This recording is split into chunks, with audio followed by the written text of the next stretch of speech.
Bonjour à vous. Euh, D'abord dire pourquoi je suis là.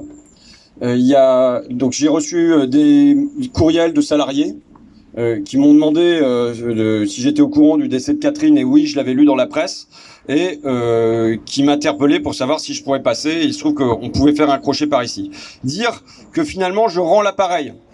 Puisque c'est un Breton, Jocelyn, qui est là-bas, qui est venu me rendre service dans ma première bataille contre Lidl, et c'est ça que je voudrais vous raconter, parce que au fond, quand j'ai entendu là, Michael, le frère, j'avais un petit entretien en aparté, le frère de Catherine, qui m'a décrit la personnalité de Catherine, joviale, pleine de vie, qui fait tout pour son entreprise, j'avais en tête un copain de foot à moi, qui s'appelle David, qui était un gars super sympa, qui faisait toujours des blagues sur le terrain, et qui orientait le jeu très bien aussi par ailleurs. Et un jour, je le vois débarquer dans mon local, complètement défait, déprimé, et me disant dès le premier bout d'entretien qu'il a été au bord de faire un geste définitif. Là, dans le train qui m'a amené ici, j'ai relu son témoignage. Je vous le lis parce que vous allez y trouver un écho à l'histoire de Catherine. J'ai travaillé 18 ans chez Lidl. Après 6 mois seulement, je suis passé chef de magasin et durant 16 années, ça s'est bien passé. Et puis ils ont voulu abandonner le hard discount, attaquer les supermarchés. On devait monter en gamme, améliorer la présentation, que notre magasin soit au carré, mais sans aucun personnel en plus. Entre midi et 14h, on était 2 dans le magasin pour gérer le pain, la caisse, les commandes, la mise en rayon. Je ramenais du travail chez moi parce que pendant les heures, je n'arrivais plus à faire la facturation du magasin, les plannings, je faisais ça le soir. Et puis on a changé de directeur régional. Est-ce qu'il avait l'ordre de dégager les anciens? Je ne sais pas. Moi, quand j'ai lâché en 2015, on est 6 à partir, dont 3 en burn-out et 3 qui n'ont pas voulu aller plus loin. Dont mon frère d'ailleurs, qui a fait un malaise en magasin, un AVC. Ils vous écrasent, ils vous détruisent le cerveau. Moi, avant d'abandonner, durant 3 ou 4 mois, je dormais plus la nuit. J'avais la boule au ventre pour aller au travail. Ma responsable de réseau ne me parlait plus, elle me faisait des listes de tâches, des pages entières, je pouvais même pas réussir. Enfin, ils m'ont convoqué pour un mauvais résultat inventaire, ils m'ont sanctionné une journée de mise à pied. Là, je pouvais plus. Mon médecin m'a mis en arrêt avec un traitement. Quand je me voyais devant les psychiatres, je me disais, mais c'est pas possible, comment je suis tombé aussi bas, qu'est-ce qui m'est arrivé là? Mais même, et donc il a finalement obtenu, grâce à Jocelyn, qui s'est déplacé en Picardie, il a finalement obtenu, il a gagné au prud'homme, mais il dit, mais même 26 000 euros, c'est quoi pour eux? Ça leur coûte presque rien, alors ils peuvent continuer. Alors que moi, là, je suis broyé. Ça va un peu mieux, mais ce sont des cachets, toujours. J'arrive au bout de mon chômage. Et vous trouvez ça normal que ce soit la collectivité, la sécurité sociale, les assédiques qui payent les dégâts de Lidl?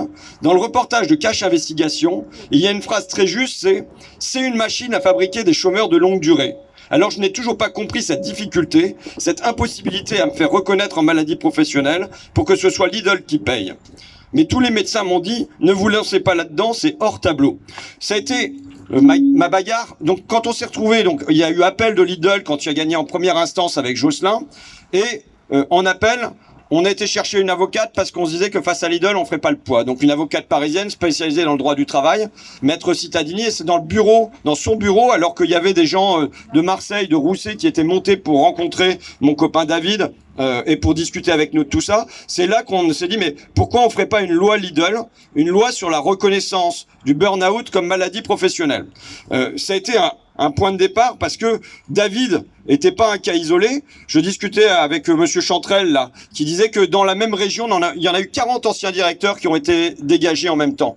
Pourquoi? Parce que il y a de l'ancienneté à payer, parce qu'il y a une autre culture à l'intérieur du magasin, parce que il y a possiblement des liens d'amitié avec les salariés, et c'est ça qu'il faut casser. Et donc, il y en a 40 qui devaient se faire dégager en même temps. Et quand je me suis rendu donc pour faire un rapport parlementaire sur les troubles psychiques au travail, j'ai rencontré à Rousset, près de Marseille, dans les Bouches-du-Rhône, tout l'encadrement de la direction régionale. Et il y avait eu 3 gars qui étaient des cadres solides, qui étaient là depuis des années. 3 gars qui ont été envoyés au tapis. L'un à l'hôpital psychiatrique, l'autre pouvant plus remettre les pieds au travail et complètement détruit pour la suite de leur parcours professionnel. Et le 4e, celui de trop, ça a été Yannick Sansonetti, qui, lui, s'est pendu dans un atelier de chez Lidl. Et le sentiment, là, à ce moment-là, pour son frère Nicolas, mais aussi pour tous ses anciens collègues, c'était que au moins, ça servirait à quelque chose. Que au moins, avec ça, ça serait fini, ce management-là. Eh ben non. À Rousset, et je dirais comme ailleurs, ça a continué de la même manière. Alors, moi, la comparaison que je fais, c'est que je me dis, quand il y a un serial killer dans la société, on fait tout pour l'arrêter. On lui met la police aux trousses, on lui met les gendarmes aux trousses, on lui met tout le monde, le raid sera sur lui. Quand il y a un serial killer du management, on l'a dit, l'inspection du travail n'intervient pas, la médecine du travail laisse faire, la justice est parfois très lointaine, bon, et il faut des années et des années pour qu'il y ait quelque chose qui bouge. Et moi, si je suis ici, c'est parce que quand on a vu Yannick, le combat de son frère, c'est il faut plus de Yannick. Évidemment, quand on a Catherine, c'est pas normal parce que c'est plus des alertes. Donc ça veut dire que les serial killers du management, on les laisse encore agir. Moi, ma conviction, alors, il faut se bagarrer contre Lidl, mais au-delà de ça, mon combat, ça restera de faire entrer les troubles psychiques dans le tableau des maladies professionnelles. J'explique mon raisonnement. C'est que aujourd'hui, les boîtes, elles veulent pas d'accident du travail. Pourquoi? Parce que quand il y a un accident du travail, elles sont tapées au portefeuille. Elles doivent payer pour ça. Donc elles veulent pas de ça. Par contre, tout ce qui est les troubles psychiques, des dépressions et ainsi de suite, elles ont rien à payer là-dessus. Et donc du coup, tant que c'est pas inscrit dans le bilan comptable, elles s'en foutent. Je dis moi que dans les années 70, on avait 12 000 morts sur les routes de France. C'était énorme. On a fait quoi? On a mis en place des sanctions contre les chauffards. Et ça a marché, on est passé à 3 000. Aujourd'hui, on a des chauffards du management. C'est pas des individus, c'est des structures qui sont faits de cette manière-là. Eh ben, il faut les arrêter. Il faut qu'ils soient sanctionnés. Il faut qu'elles doivent payer au portefeuille parce que sinon, ça risque de continuer de la même manière. Donc moi, je suis venu vous apporter tout mon soutien, éventuellement même mes liens, puisque j'ai déjà travaillé sur le dossier. Alors, je suis pas le seul, hein. Vous avez des délégués syndicaux, des structures syndicales qui savent ce qui se passe ailleurs, mais éventuellement le contact de Nicolas Sansonetti, qui donc a réussi là à faire poursuivre Lidl pour homicide involontaire, mais aussi possiblement des contacts avec des avocats, et faire que quand ça se passe comme ça se passe pas inaperçu, c'est pas une lettre à la poste, quoi. Et que, au moins ici en Bretagne, mais j'espère partout ailleurs, il y ait plus de Catherine derrière. J'ai déjà dit ça, on a déjà dit ça avec Nicolas en espérant qu'il y ait plus de Yannick. Mais il faut espérer qu'il y ait plus de Catherine. Taper l'image de Lidl, ça suffira pas. Il faut taper l'image de Lidl, mais ça suffira pas. Il faut les taper au portefeuille, il faut qu'ils aient à payer, il faut qu'ils aient peur d'avoir de l'argent qui est lié à ça. Malheureusement, ce sont des multinationales qui sont des monstres froids. Pour moi, ce sont des psychopathes du profit et rien ne compte d'autre que si ça entre dans la colonne négative de leur bilan comptable. Et bon, il faut qu'on...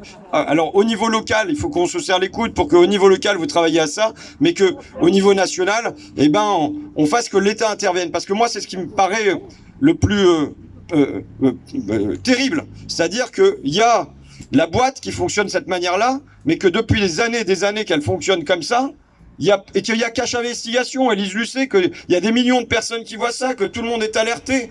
Et derrière, il y a zéro réaction de l'État. Normalement, aujourd'hui, tous les magasins de Lidl, ils devraient être fermés. Et il devrait y avoir un audit général. Et pour moi, il y a un certain nombre de personnes de chez Lidl qui on devrait enlever la ceinture et les bretelles, et c'est 48 heures de garde à vue, et on commence comme ça, et on remet un petit peu les pendules à l'heure, quoi. Voilà ce qui devrait être une intervention de la justice dans ce pays. Voilà, je vous remercie. Je souhaite évidemment, c'est pas seulement les condoléances, mais tous mes vœux de courage, parce qu'il va en falloir, tous mes vœux de courage à la famille de Catherine et à ses collègues. C'est une bataille dans laquelle vous êtes engagés. C'est une bataille qui a un sens pour vous, qui a un sens pour les salariés d'ici, mais qui, je pense, a un sens pour les salariés de tout le pays. Et je vous remercie du courage que vous avez trouvé pour la mener dans les années à venir. Et j'espère que sur Guingamp et ailleurs, vous trouverez des gens pour vous porter, vous aider. Et voilà, bon courage à vous toutes et à vous tous surtout.